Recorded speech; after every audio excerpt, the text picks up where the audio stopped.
Preparing to live stream. Okay. I never know when these are starting, so fair warning, but welcome in.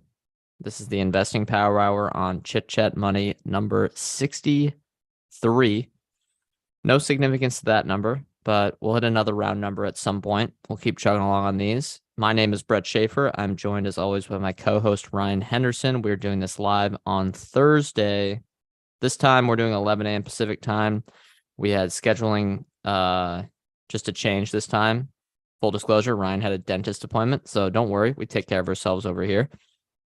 On these episodes, we talk about anything in the financial news, investing, finance stuff, interest rates, could be macro, could be micro, could be whatever. Today we're talking about Microsoft and Activision's merger. I'm looking at Ryan's other notes. He's got CAVA going public. It's a restaurant concept that I'm not aware about, but I think it's popular and growing across the United States. I got an update on inflation, housing, and interest rates after the new report from whoever does the inflation report, forget the exact name, and then the Federal Reserve's decision to pause interest rates. And we got some extra things here about the bubble, household savings, the potential or how good treasury bill could be as an investment. Lots of stuff. We'll get to it, but yeah, just for reference for anyone listening, these go live on Thursdays. You can watch them on YouTube or listen wherever you get your podcast of choice. They will come out every Sunday a few days later. Ryan, I always ask, how are you feeling today? Good. No cavities. Hey, there you go. I feel like if you get a cavity after you turn 21, you need to have a mini intervention. Yeah, that's probably true. A candy and soda intervention. Does it feel, we've, as, I don't know, this week, for some strange reason, we've outperformed. And does it feel good to just have a few up days for a while? Huh?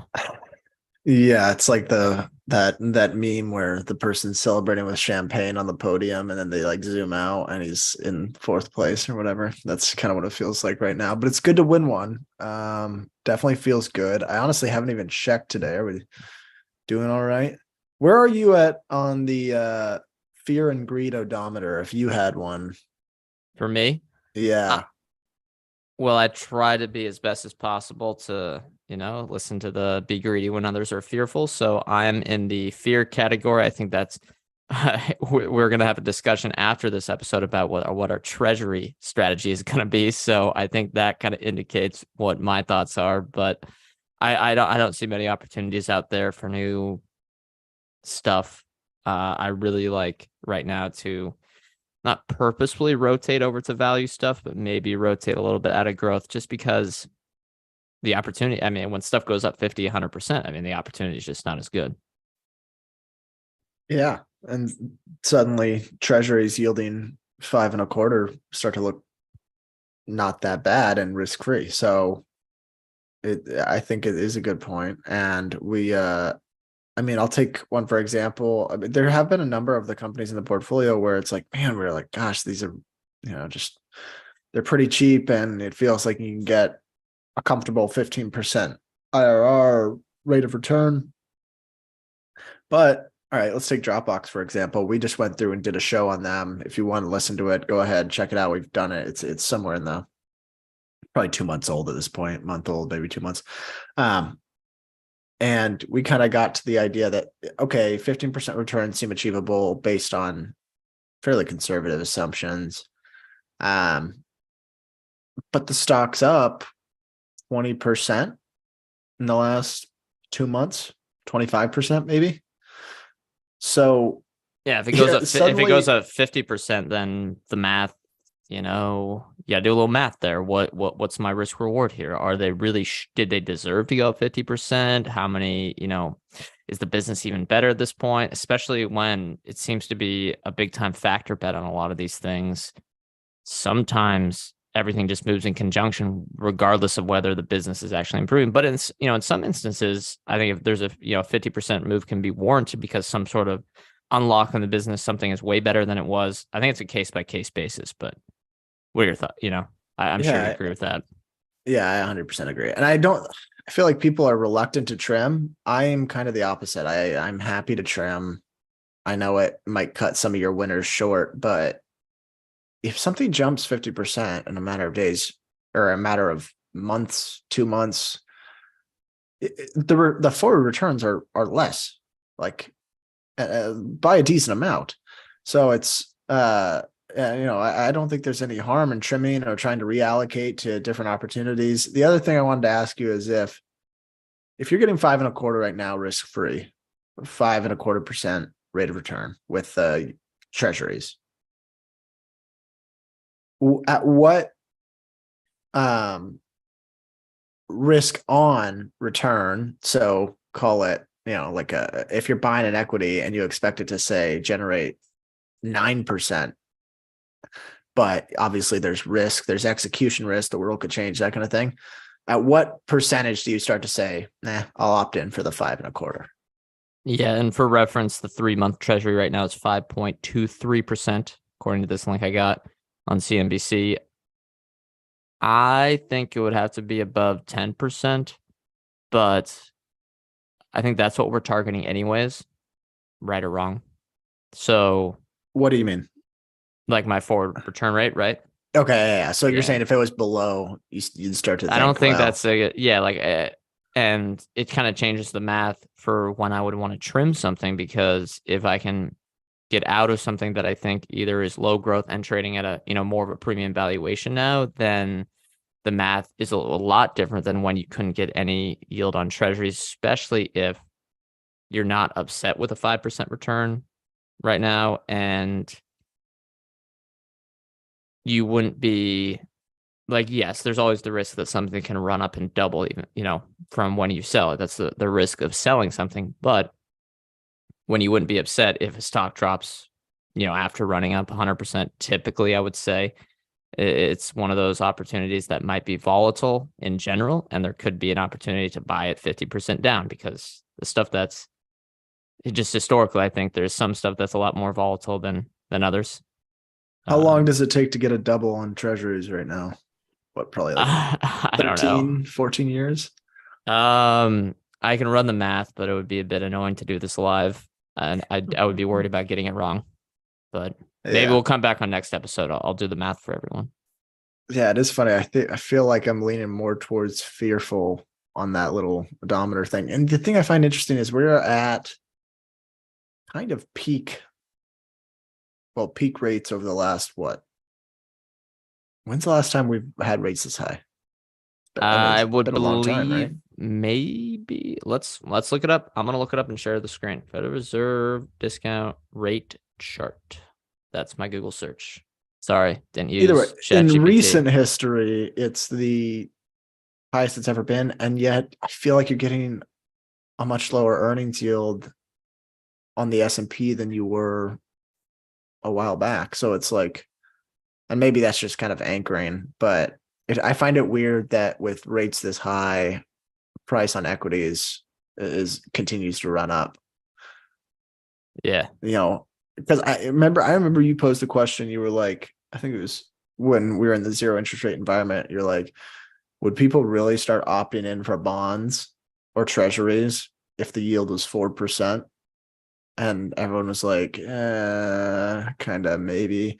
And now it's like 5%. You start, I mean, I'm doing it. We're doing it right now. Maybe it's worth it, Yeah, but here's the thing. So I'll share the screen. Actually, let me give you access just in case you want to do it later. Share the screen, describe it here. One, it's obviously, we all know this at this point, it's been the most aggressive hiking in history. But if we look back, it's kind of where it was in late 2006, and it's kind of where it was for a lot of the time during the 90s, which again is when a bubble occurred. I also want to look at, okay, Zoom really needs to fix where they put their screen sharing thing, because it always pops up and it makes it so you can't on Chrome type in something new. Okay. I want to look up the PE ratio of the S&P 500. We're at 25.5. Call it 25. And that's just, I believe, just trailing, no CAPE, no Schiller, no whatever. 25.5. Okay, say it's 25. Invert that. 1 divided by 25. That's a 4% yield. So you're getting the yield on the S&P 500 is less than treasuries. I think that's going to make me fearful. Now, obviously, the expectation is that earnings grow. I mean, I guess that's what's getting priced in right now, but yeah, and every individual stock is different, and I'm sure everyone has the same take as me, where I'm like, no, my stocks are going to grow, but it does make me a little bit more nervous and want to target, say, something in the value camp at this point, when in late 2022, even though it felt shitty, you knew it was right to go after more growthier stuff, even though if it was you had to plug your nose a bit if you did it. Yeah, and you might have to, endure another 50% drawdown because there was really no bottom to a lot of the growthier, unprofitable tech, despite, some of them maybe having real futures. But anyway, that's our macro talk, or part of our macro talk. Yeah, why don't you go into your topic? What do you want to hit first? I guess do whatever you want. Yeah, not the newsiest week, to be honest. I guess there's more Microsoft Activision drama. So apparently this week, the FTC, the Federal Trade Commission, asked U.S. courts to stop Microsoft from acquiring Activision Blizzard while the government's bigger case to block the merger plays out. Apparently, I believe they call this a preliminary injunction. Am I saying that right? Yeah. Preliminary injunction. And, part of me is going through this for the first time. We no longer own Microsoft. We never owned Microsoft. We no longer own Activision. But we did at one time, and we're going through it and thinking about, like, from the FTC's point of view, and we don't understand the process very intimately, but it still feels we understood kind of their justification for why they were trying to block it, and we thought it was wrong. But this article says both a temporary restraining order and a preliminary injunction are necessary because Microsoft and Activision have represented that they may consummate the proposed acquisition at any time. I believe that would mean they're doing it without doing so in the UK, right? It's saying that they could, just without UK approval. But that would be a significant loss probably for both businesses or something like that. So basically this is just a further push to stop the deal. Interesting kind of background on Activision. Diablo 4, which has been this long awaited AAA game, kind of a console and desktop, right? That's kind of where they dominate. Yeah, over 5 years in development. Yeah, it came out this week and it crossed 666 million in sales within the first week. The reason they use that figure is 666, kind of the devil, and that's kind of what the game's based around. It's very like dark kind of. You're in hell. You're literally in hell. That's the game. Right. But that is that's a huge number. The stock's up a little bit. Activision now trades at $81.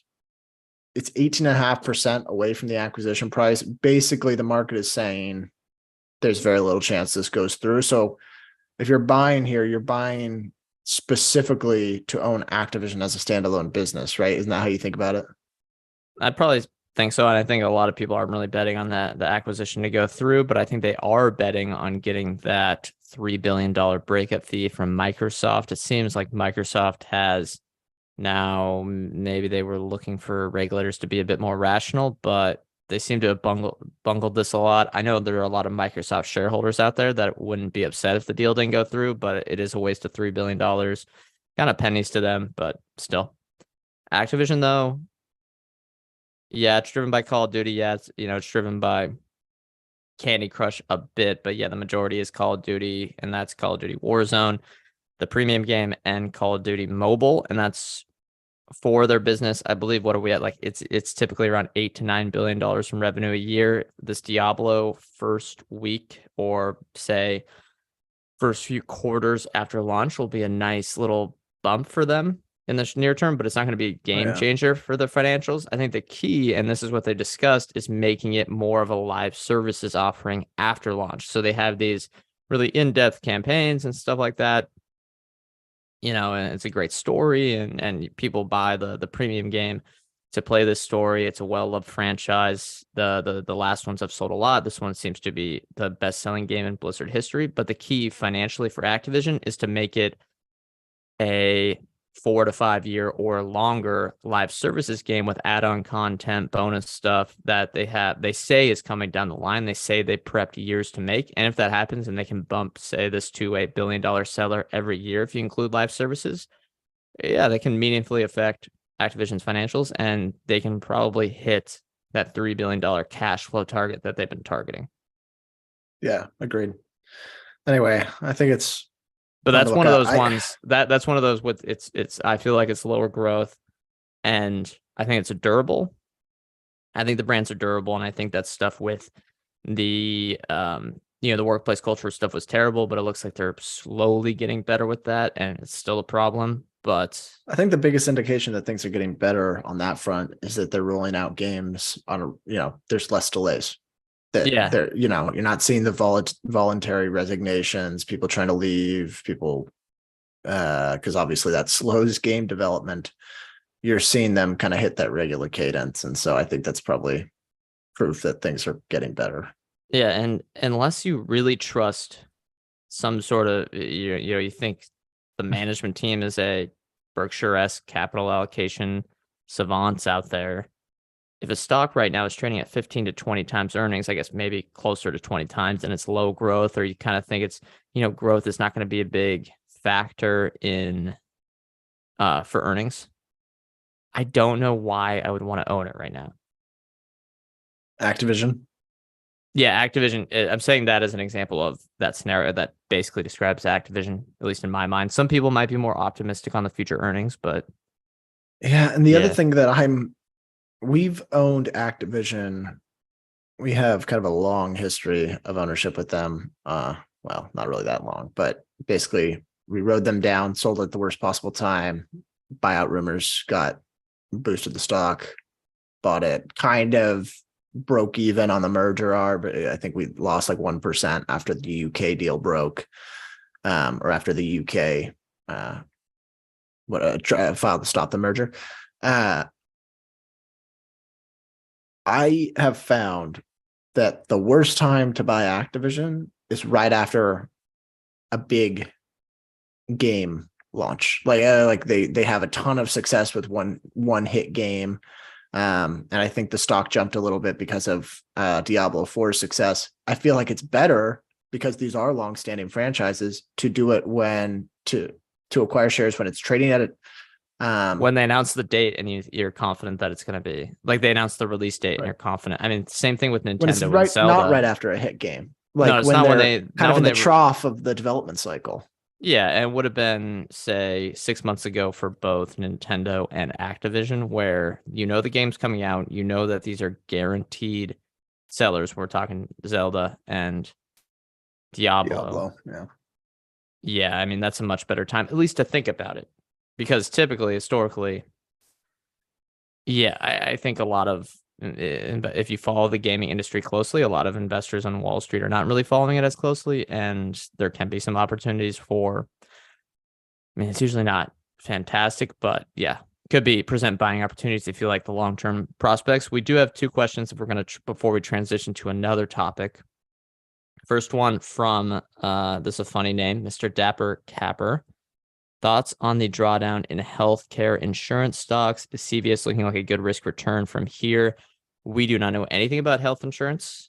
I'd say we don't know much about insurance in general, but health insurance would be the least. I know a little bit about car insurance, a little bit about home insurance, but even those, I don't think I can say much. But what I've been seeing in the news is that, costs for a lot of these companies, insurance in general, have been going up. We saw the two companies in California kind of get out of the market. So I think people are worried a bit about that in general. There's a lot of uncertainty now. I think there's a narrative out there about, Ozempic and all those things. So I don't know if it's a good risk return from here, but if you like the companies, yeah, I mean, if they're down because of some narrative, I'm not going to be able to tell you whether it's a good buy, though. Yeah, I'm with Brett. I have absolutely zero idea. I'm looking at CVS right now.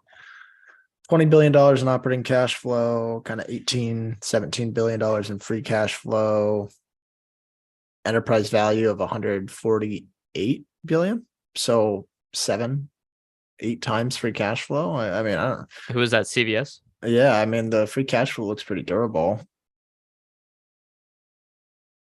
Yeah. I mean, it's a bargain, I guess, if you think free cash flow is going upward from here. Or if it's just the same. Here's the next question. Mark from Scotland says he appreciates the show. Thank you, Mark, for listening and tuning in. Here's a famous hypothetical question. If you can only buy one stock from the Arch portfolio for the next year, what would it be? I think if I was 100% one stock, and I hope this is what the question would be.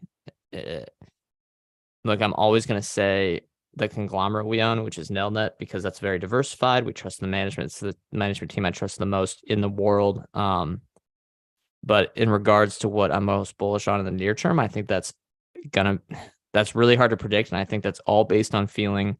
If you would have told me 3 months ago, like what stock I was least bullish on in the portfolio, it would have been Dropbox, because I was worried about small business recession and all that sort of deal. And they've actually been the best performer probably since then. So I don't think you should base it off that. But if I was going to say today, like my favorite one is probably Match Group, has the most upside in the near term. But again, you should probably fade that, because again, whenever I have We're these all time feelings, bad at short term. yeah, whenever we have these feelings, or whenever I have these feelings about what something's going to do in the next 2-3 quarters, yeah, it doesn't usually work out. But if I had to cop out and have a real answer, I would say no. Then I'm curious what your takes are, Ryan, because, and again, this is nowhere near how we invest. So, we usually invest on at least on a 3-year horizon.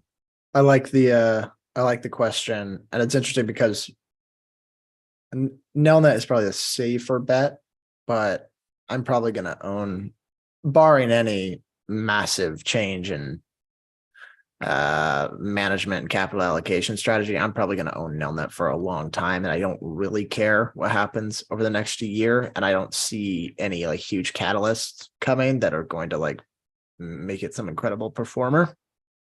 There are, I think, a couple of companies in our portfolio where it's like there's these big lingering problems right now that are kind of hovering over the stock, and people are kind of worried about buying it.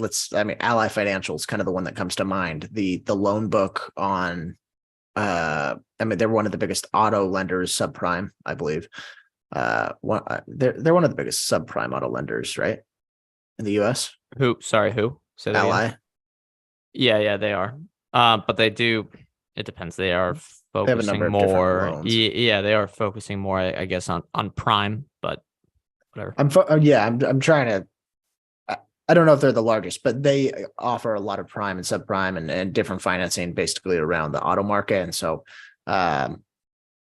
there's been a lot of questions around that, especially because used car prices got so elevated kind of over the last 3 years that people are concerned that used car prices are going to come back down. They have to repossess the cars. They're going to have to sell them at a significant loss, that kind of thing. So that's the lingering concern, but the actual bank itself seems to just continue to attract more and more depositors. And so it seems it feels like a really good bank on that side. And it's online only, so it's able to offer a higher rate to a lot of the customers than a lot of the kind of brick and mortar type branches or the physical branch bank. So I like that side. And if they're able to kind of thread the needle on their loan portfolio and kind of make it through, because obviously the rate hike has hurt them. It feels like that is probably the one with the most upside, I imagine, in our portfolio in the short term. But like I said, and like Brett said, that isn't how we invest, and we're not shaping the portfolio around that. I'd say that's also one of the higher risk companies in our portfolio. Usually it's the higher opportunity in the short term does come with more risk for downside in the short term as well. And I mean, you can check out our portfolio allocation online. It's archcapitalfund.com. You can see everything there. Nelnet is our largest holding. I think it's 15% of the fund today. So like, I think we're speaking the truth when we say we invest for the long term. I think our money's kind of where our mouth is when it comes to that, because that's probably the one we have the best outlook for over, 3 to 5 years. So we have a lot more questions in here. You want to take any of these, Brett? Yeah, I was typing in response to the Nintendo ones, but we have a question here about industrials. Says industrial setup here looks compelling. PMI seem to be bottoming. I would reference last week we did talk about that chart of industrial manufacturing spending just blowing out to the upside. It's just getting way larger as a percentage for the entire U.S. economy. The question is, have you guys looked at any industrials or interested in any? We have not, but we probably should do that for a theme for a not so deep dive month. I don't know the sector very well, but I would like to know it more. I generally like asset light businesses typically, as those are generally, and not all the time, generally the ones that can lead to some of the best business models out there, or over the long term, that can lead to the best stock performance over the long term. But there have been some strong performing industrials as well, but I don't know it too well. Ryan, have you looked at any of these recently? I would exclude airlines. I kind of look at airlines. I would separate that.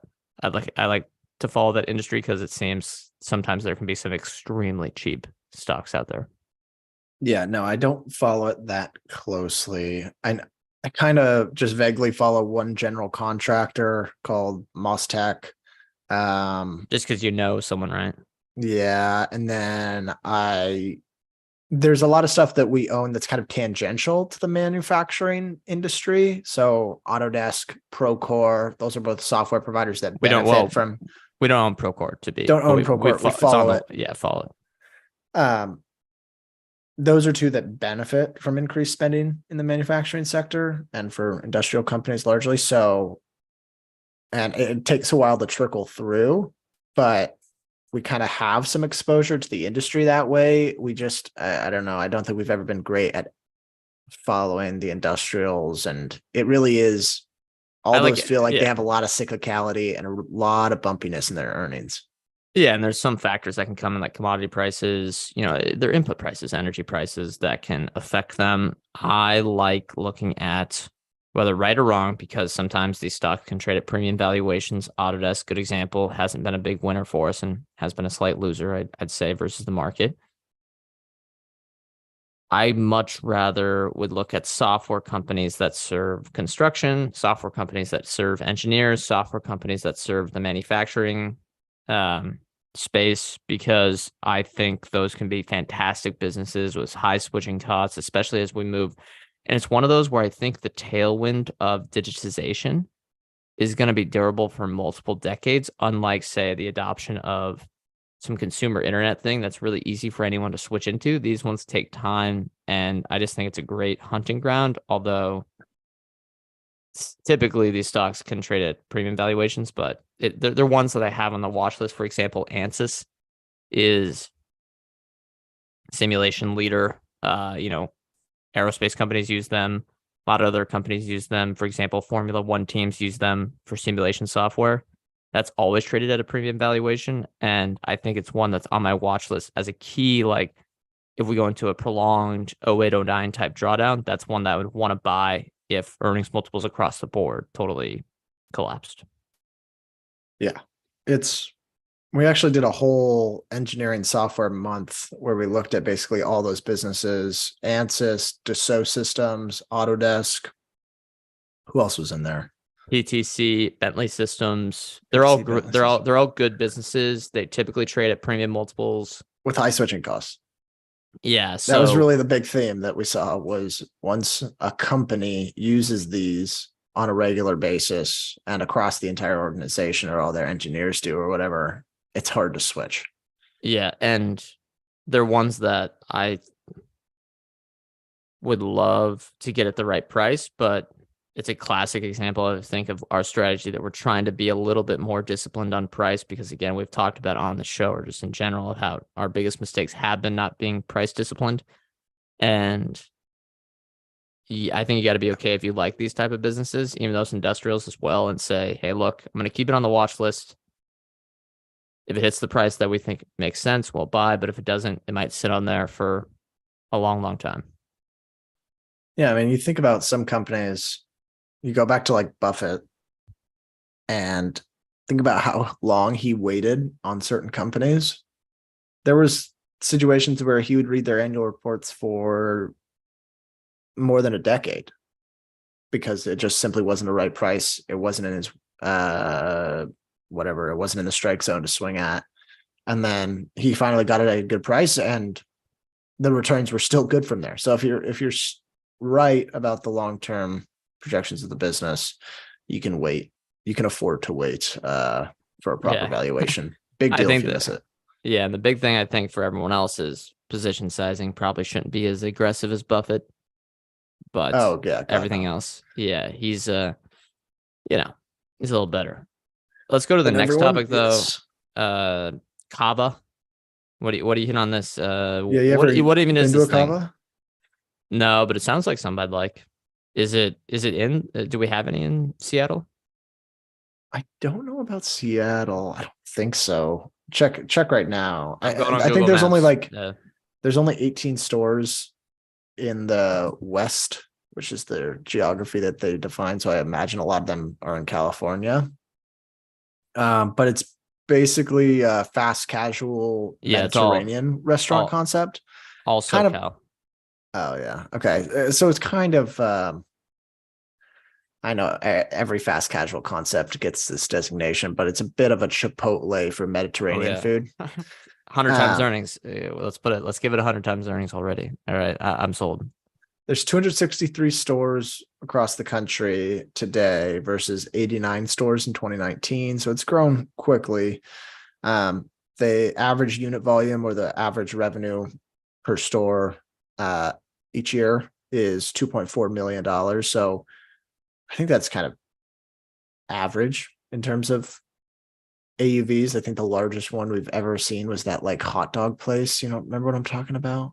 Portillo's, yep, of course. Portillo's. Yeah, they had probably the highest average unit value of we've ever seen. So we're at 2.4 million. Yeah, I mean, I think Chipotle's at about 3.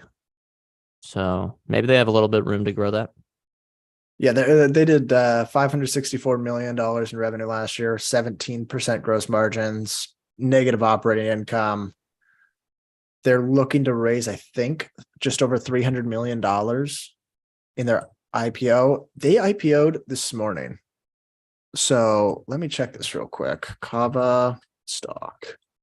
Come on, Google. Don't do me According dirty. to the New York Post, which is, as we all know, the best source for financial information, it soared in its stock market debut and hit a $4.7 billion valuation on 564 million in revenue. I mean, wow. Yeah, it was I up. mean, yeah. So they priced it at $22. I believe that was the original. No. And this is classic. They always go, we're going to aim to price it at 16. Then like a day before they're going, actually, we're going to up the price to 22. We feel like there's a lot of demand. But I don't know, it worked. First of all, I think the IPO system is just broken, but well, it's broken up if you buy 112% during their first trading day. So I think it's at like 40. I saw someone said it was at $40. So yeah, I think we're back. The bubble's officially back, right? Yeah, it is. Yes, 100%. As an IAC bag holder, I'm begging Turo to go public. I know that sounds desperate, but I am. I'm looking at your numbers here, though. I haven't read the S1. Don't think I'm gonna, just because of the price right now, but maybe at some point. The gross margins on Kava here are 17%. You have, and they're probably still trying to scale. Feels a little bit sweet greeny. We talked about that, where Yeah, it's they're not not probably losing not the nearly as much money, but yeah, but yeah. it seems like they're a bit aggressive on their cost structure. But I'm seeing about $4.7 billion market cap. I'm sure EV's a little bit lower, but they are losing money, so maybe we'll just use that. Let's say $5 billion market cap, 560 million in revenue. We're getting close to 10 times sales, and a company like this is probably not going to do much more than 10% profit margins. So we're looking at 100 times earnings. 10%'s optimistic. So yeah, 100 times. At least in the theoretical near earnings. term. As they scale, you could probably see them getting closer to Chipotle at 15%, but after tax, they'll be, less. And that is many, many years from now. Yeah, I don't see how this reminds me of, like 2020, 2021, when companies were going public with just the most atrocious unit economics. But I'm going to pull up the SPAC list. Do you want to see that? That'll surprise you, even though you keep going. I just have a hard time getting comfortable with these retail concepts, especially paying a premium for these retail concepts. I don't know how you own something like this where it's trading at 100 times theoretical profits, because it's not, they aren't profitable. An unprofitable retail concept where they're kind of spinning off their or they're spitting out their adjusted margins, like their store level operating margins, kind of stuff like that, where it doesn't really it doesn't matter for shareholders. Yeah, it's a useful input for shareholders, but again, that's not actually what they're taking home in earnings. Correct. So I just don't see how you get comfortable and own something like that, because you got to be able to assume that they can turn the corner to profitability, and you have to be able to assume that they can just endlessly grow store count, which it's usually hit or miss depending on different markets. So it's like, I feel like a lot of the people that end up buying like CAVA or Sweet Green or Allbirds, if you want to call them retail, are just like avid customers. They're like, oh yeah, I really like the product, so I'll buy shares. Like I go there every day. I don't see how you look at it and think like, yeah, I can own this based on any sort of valuation work. Yeah, the Chipotle one. I mean, yeah, CAVA does have potential. Seems like there's opportunity for Mediterranean out there, but at least in the neighborhood I live, there's a lot of Mediterranean places that are not expensive and I'd rather go to. They all have digital ordering now. It's not like there's any sort of advantage. And yeah, but whatever. Besides the point. I think Chipotle is sort of like the Amazon where people go, it's the Chipotle of X. It's the Chipotle of whatever. It's the Chipotle of Mediterranean. It can be dangerous when a theme goes like that. I think Chipotle was one of those where it's like, yeah, I like the concept and it did scale across the country, but that doesn't mean everything will. There are a lot of concepts out there that don't scale to every geography, like Ryan mentioned. And until that gets proven, like in Chipotle's case, I don't think you can bet on, hey, they're going to get 5,000 locations across the country. Very, very few. Dutch Bros is another one. Yeah, who knows? It seems like they're making Is good that going to progress, land in Alabama? Well, maybe. But they seem to be doing pretty well. But again, they're inching their way across the U.S. and TBD if their average unit volumes are going to be the same. You mentioned the IPO market and how it feels a bit like 2021. I did have there was a tweet from someone, I believe it was Deep Sale Capital. If you're on Twitter, follow him. Fantastic. We've had him on the show before. Really, really good at looking at small caps, long and short. Whenever he posts, he posts a lot of short lists, and I'm always like, okay, hopefully none of my stocks are on there. It's always a good filter, I guess, because he's really good at finding those, or basically, bad companies that might be overvalued. But people have been talking about how it feels like 2021 again. We have one IPO that seems to be doing extremely well. I want you to guess how many SPACs, IPOs were formed in the United States in the year 2021. SPACs or IPOs? SPACs and? Just SPACs. It's a SPAC. A SPAC IPO, right? Not, yeah. Oh, how many SPACs were formed? Okay, I'm gonna say what the chart is so you can get the full information. Number of special purpose acquisition company IPOs in the United States, and the chart is 2003 to 2023. But I want you to guess 2021. Okay, I'm gonna go with 370. All right, let me share the screen. Oh, whoops. The anticipation is building. What's it say? The answer is 613. Almost 2 per day in the year 2021. 2022, only 86. Year to date, 2023, 14. Highest year any year besides 2020 and 2021 was 66 in 2007.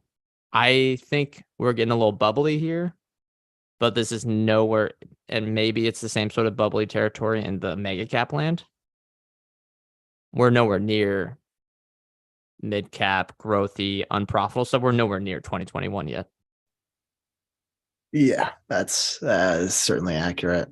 God, can't believe everyone was drinking the Kool-Aid, man. And you know what? Okay. Dude, I talked to Remember so much. how everyone was talking about how like SPACs were better for us? Yeah, They're better for us because they finally give like it was retail investors brainwash. a chance to like get in on the private companies. I know. Okay, maybe I think it gave everyone a chance to get in on people trying to dump the bag. Yeah, just because there's some sort of psychological brainwashing that people have done, that just because a company is private, just because it's a startup from Silicon Valley, makes it a good company. Yeah, I mean I bet the lion's share of public companies are a lot better than the lion's share of private companies. Yeah, I mean, this is the psychology among individuals is so different. I've talked to numerous people that aren't really in the investing world, because we kind of know the people that, maybe on Twitter or whatever we've had on the show before, that actually care about investing. It's a super big hobby like ourselves. I talked to people where it was more of a side thing during the pandemic, and every time they say, man, I got a little carried away, but now I'm good. I'm just investing in index funds or something along that line. They're not back. They are not back in this thing. They're still scared, which is probably a good thing. Yeah, maybe it's a little bit of a healthier IPO market now. For sure. For sure. Gosh, some of those SPACs, man. You remember how like they could just put whatever forecast they wanted? Oh, that's great stuff. Remember That's insane. QuantumScape. Yeah. I remember that. That was a great name. QuantumScape, right? I just think about that one. Oh, that was the peak name of something. Yeah. And putting whatever they wanted. I remember, who was it? No, man, the tomato company was all time bad. We're gonna okay, we have one warehouse that makes tomatoes indoors. We're gonna disrupt the entire farming industry. Yeah. Berries. That's our next TAM. We got Martha Stewart and Snoop Dogg. Here's a good question. Do you guys plan on looking at Fiserv, which is a payments processor for your payments month? While expensive, it is a great business. Enjoy the MasterCard pod. By the way, if anyone doesn't know who's listening now, MasterCard pod should be in your feed. Interview with Matt Cochran, a payments expert who works over at 7 Investing. We do not have Fiserv on the list. I got to say, we typically try to go for stuff that's more eye-catching for people, and I know that Fiserv is a really good business and has been a very interesting one to cover. You know what we could but do? we kind of leave that for writers and stuff like that, because when we do the pod, we're kind of looking for something that may be a broad audience. But I know it's a good business, and I know it's interesting, and I know they're the one with Clover, correct? I believe is so. Is that correct? Yeah, but there's FIS and Fiserv. It gets confusing. You know what we could do is Jacob Franklin, a friend of the show, I believe knows the Fiserv business quite well. Maybe we could try to have him on again at some point. So Jacob, if you're listening, feel free to shoot us a message and we can schedule the time. But the other thing I'll say is Matt Cochran knows payments a hell of a lot better than we do. So don't expect, even if we talked about Fiserv, I feel like those are the kind of companies where we want to do it justice, just because we don't know the landscape quite as well as a lot of the interviewees. Yeah, and when we do a not so deep dive company, for example, this week we're doing Bill.com, and I guess it has acquired a company, but we try to do something that's not I don't know if I describe Fiserv as this, but like a roll up or a hodgepodge, something with like 8 or 10 products, because that's really, really hard to cover within a week. And we try to go for stuff that's less complicated.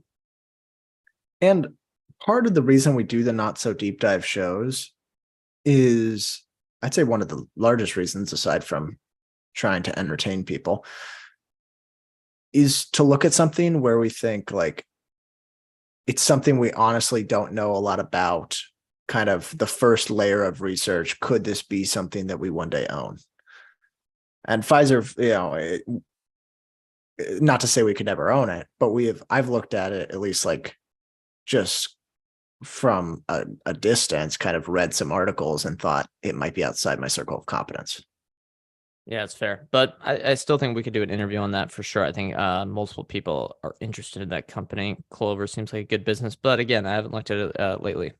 Now, want to go to the next topic, Ryan, which is the fun one, the one we got to put in the title to get new listeners, which is Fed housing and talk. housing, inflation, and interest rates update. Well, housing, I guess we get updates on that kind of every month or really every week if you kind of look at different data sources, but we got big updates on inflation and interest rates. The big news from the Fed was that they paused their rate hikes. They're keeping rates at around 5%. Remember, it's kind of a range, but I think for anyone that cares about this stuff, just think 5% right now. And then the day before, an inflation report came out. I think the big takeaways from that were that inflation came down again, but that shelter, food, and automotive prices are what are driving inflation at the moment. Here's a quote from the report. The shelter index was the largest factor in the monthly increase in the index for all items, less food and energy. So when they separate out food and energy, which are pretty volatile and can change month to month, they like to look at that, what it's called core inflation, which can be something that maybe shows a longer term trend in services or, something that's driven by, company psychology, consumer psychology, which, on the other hand, energy a lot of the time is just driven on supply and demand. And you could get a big shock with something like Russia and Ukraine, or you get a big shock with, Saudi Arabia could just say, hey, we're going to do something different here. And, then that might be different than the long-term trend. But again, seems like shelter, food, automotive prices are driving inflation. If we're looking at X, food and energy, it is shelter and automotive prices.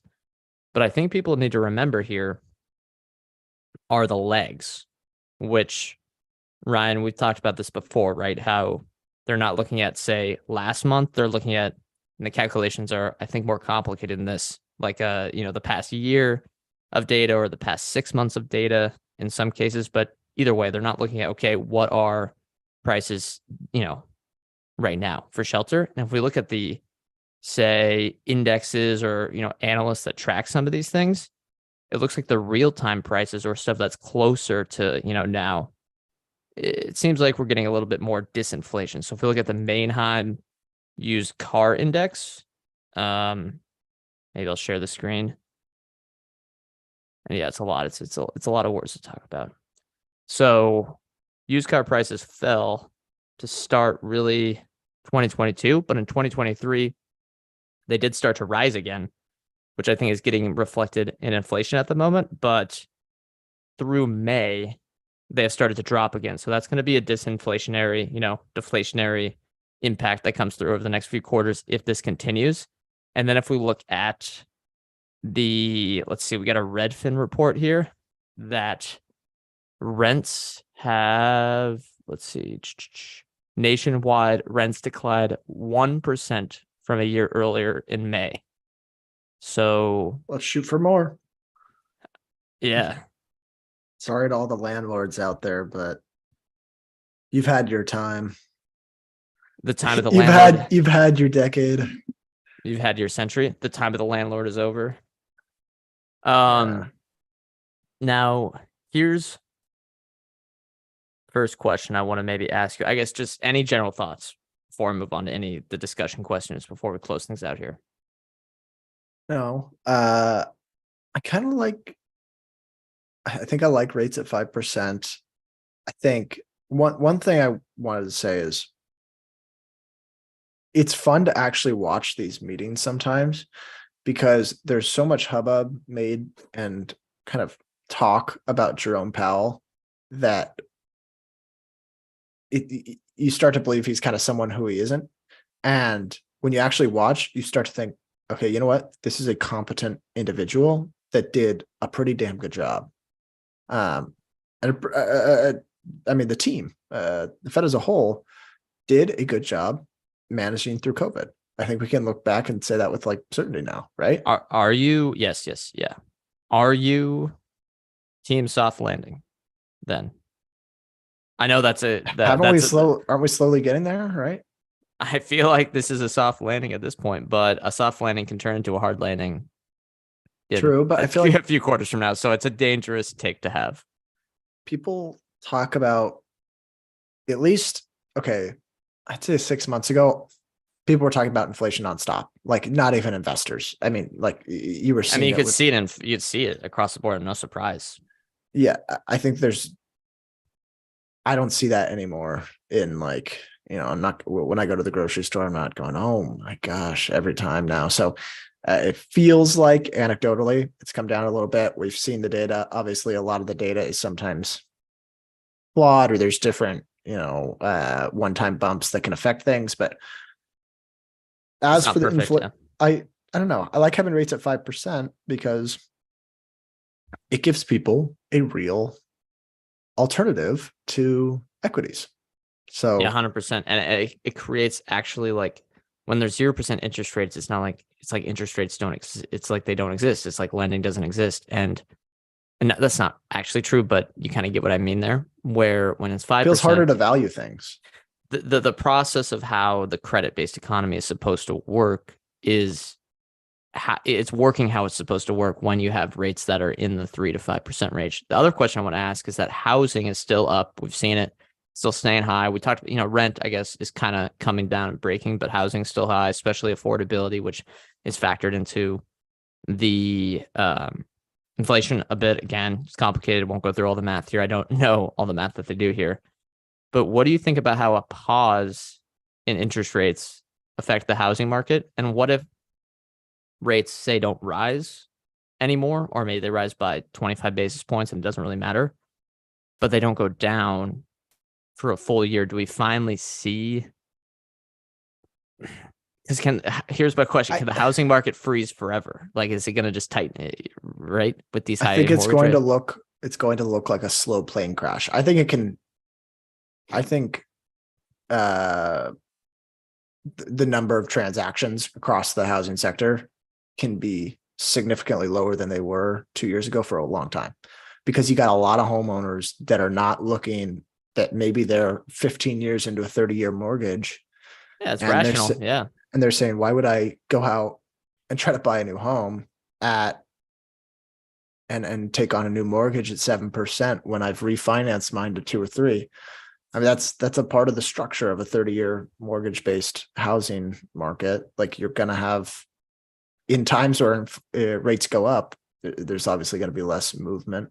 My thing, when I think about housing, it feels like it's so convoluted, and we've been on the housing can't stay this high forever kind of camp. I say technically we've been right, but not as right as we thought. Like, Not it's as right. gone down. Yeah, it's gone Correct. down a little bit, but not. Yeah. I mean, it sucks for the new home buyer, but for the existing home buyers, it doesn't matter. Or for the existing homeowners, it doesn't matter. But I still stand by the fact that there's 3 factors that matter: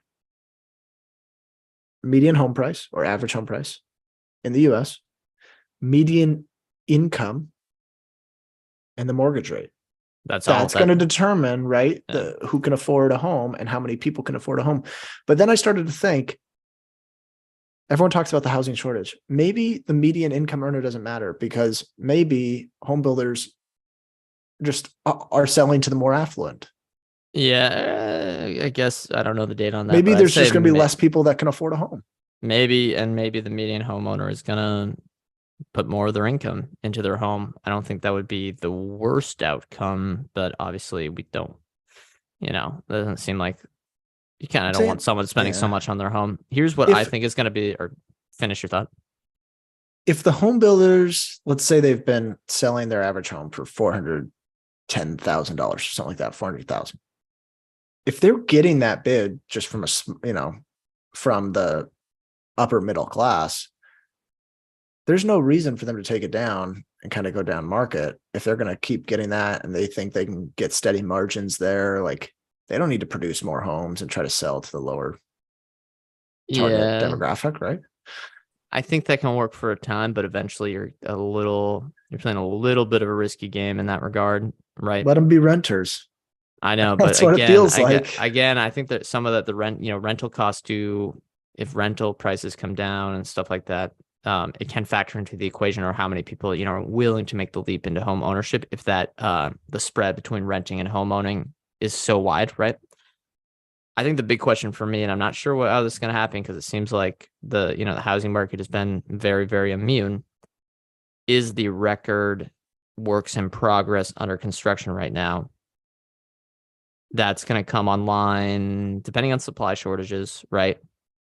Within the next few quarters. I wonder how that's going to affect things. If it does, because it seems like it's having an effect already, but slowly. But once that, gets blown through, I wonder how that's going to, if it's going to do anything to accelerate or not these declines. Increase the supply, maybe. Yeah, it just feels so unpredictable. I keep coming back to the fact that affordability for the median income earner is the most important thing. And it's record high, or record worst, or whatever you describe. I mean, here's what I know for a fact is affordability is at a record low. Yeah. I think I don't want to say record low because I think it's come down a little bit to like, it was right before 08, I think was worst, or maybe like right at the peak of 08 because 06, you mean, but yeah. Or they stopped giving out the what do they call them? Ninja loans, no income, adjustable no rate, job. and the adjustable rate ninjas. I know personally I'm nervous about taking any leap into home ownership right now, especially because look, you have a mortgage rate at 7%, you plus the down payment. Are you confident with them, that you can outperform? The reason you take on the debt is because you think it's a great way to, delay your payments, and you can earn, if it's all based on investing, right? The reason you do it is because you can delay the payments of cash, right? But if you're paying 7% versus 3%, you have to earn a lot higher in your savings or your investments. And I can put into treasuries at 5%, but that's not beating my 7% mortgage. And can I beat that in investing? Can I be higher at 7% right now in investing with the market trading at an earnings yield of 4%? I think the math doesn't make much sense to me right now. I got a feeling most people are not thinking the way you're thinking when they buy a home.